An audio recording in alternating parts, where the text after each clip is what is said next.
You also have supportive connective tissue. Supportive connective tissue is cartilage. Cartilage has cells and they are called chondrocytes. Chondrocytes means cartilage. Yes. Chondrocytes. Understandable. So they're in a little hollowed out cavity. And it's called a lacunae. So that's kind of like a cave. The matrix in cartilage is solid, but it doesn't have minerals in it. So it's not bone. It's not as hard as bone, but it is still very structured. It does not have very much vascular supply. So it's going to be really slow to heal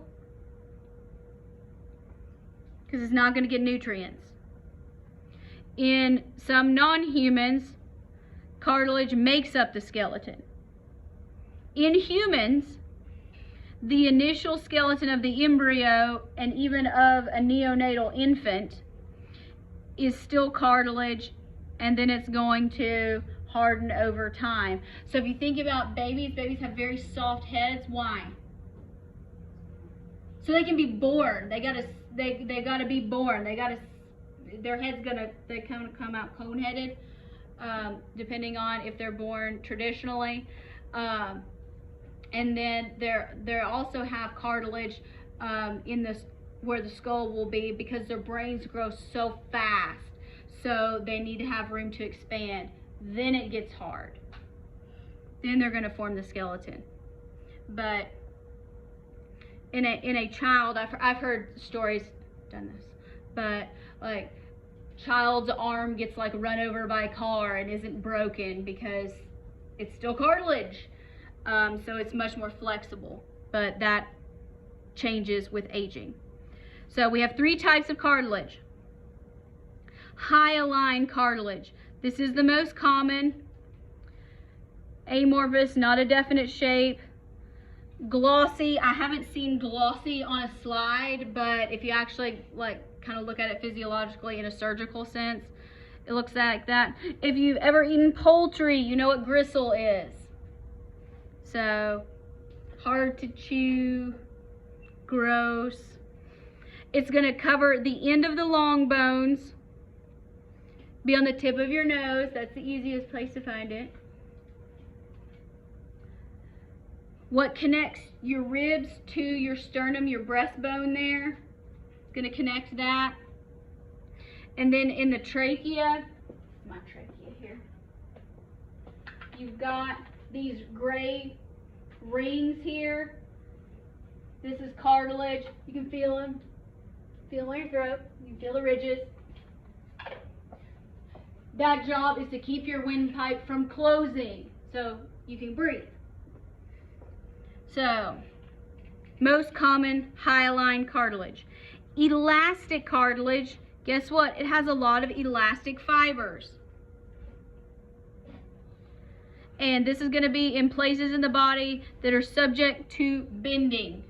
I don't know why you would want to, but if you really just want to like flick your ears and your earlobes, there you go. Elastic cartilage. More practically, on your trachea, this is the epiglottis, and its job, every time you swallow, it covers the trachea so you don't aspirate, so food does not go into your lungs. That's important, because you don't need food in your lungs. It needs to go into your stomach. So notice, every time you swallow, it goes like this. So it needs to be real flexible. Elastic cartilage. You can also have fibrocartilage. This is between hyaline cartilage. So it's got a few more fibers, and between also the dense regular connective tissue. So it's still organized. Its job is to withstand pressure and compression. This is found in the intervertebral disc. What is an intervertebral disc? It is this thing here that is between every one of the vertebrae. So your spine is a lot of bones stacked on top of each other, yes? So we don't want them to touch each other. If they touch each other, it hurts really bad. This can be, if it gets out of line and it kind of, some of it squishes out and bone touches and you've got some squished out where it's not supposed to be, we call it a herniated disc. If you ever had that or know someone who has, it's very painful. If you have somebody who's had back surgery and they've had a fusion, that's where they totally take out this disc and just these vertebrae are fused, stuck directly to each other. So there's not a lot of bending that's available in that portion of the spine. You can also see here, this is the cartilage connecting the ribs to the sternum. Hopefully that's helpful. So that is cartilage. We also have bone. This picture is a lot better if you look at the one that's online and in color. But we're gonna get a great picture of this when we look at it on the slide, and I'll try to point things out to you, but we're gonna do the best we can labeling it here. In bone, the living cells, there are living cells, we call them osteocytes. Osteo meaning bone, so bone cells, osteocytes. They are in lacunae, so that means they're in their own little cave,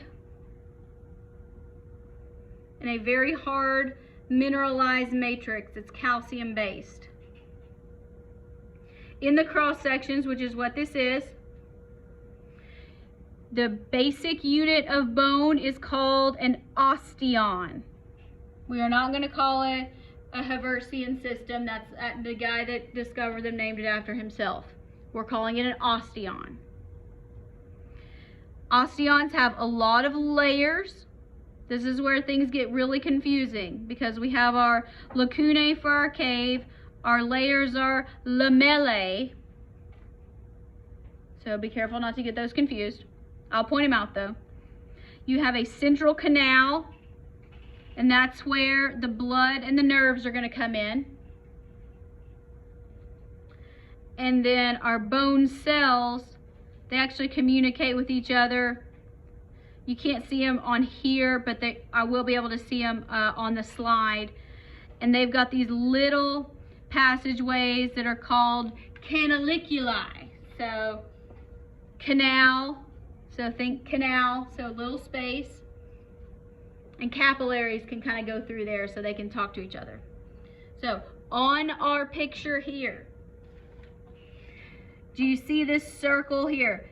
Anybody else see this picture and think that looks like a tree? Yes?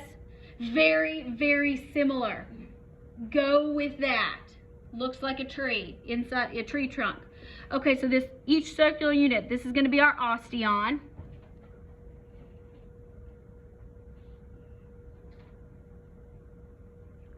And this hollow part in the middle there, that's what this line corresponds to. That's going to be, it's in the middle, so it is our central canal. Don't make it harder than it is. Pick out the easy stuff first. Now this part that's labeled right here, which represents a layer. So this is one layer, so we're going to call it a layer. It is officially called lamellae. That's plural. Lamella is singular, but. And this is the same thing that you would see as a growth ring on a tree. So lamellae, those are the growth rings. Tells you how old the tree is. Similar concept. Now, these dark little dashes all along in here, those are actual osteocytes.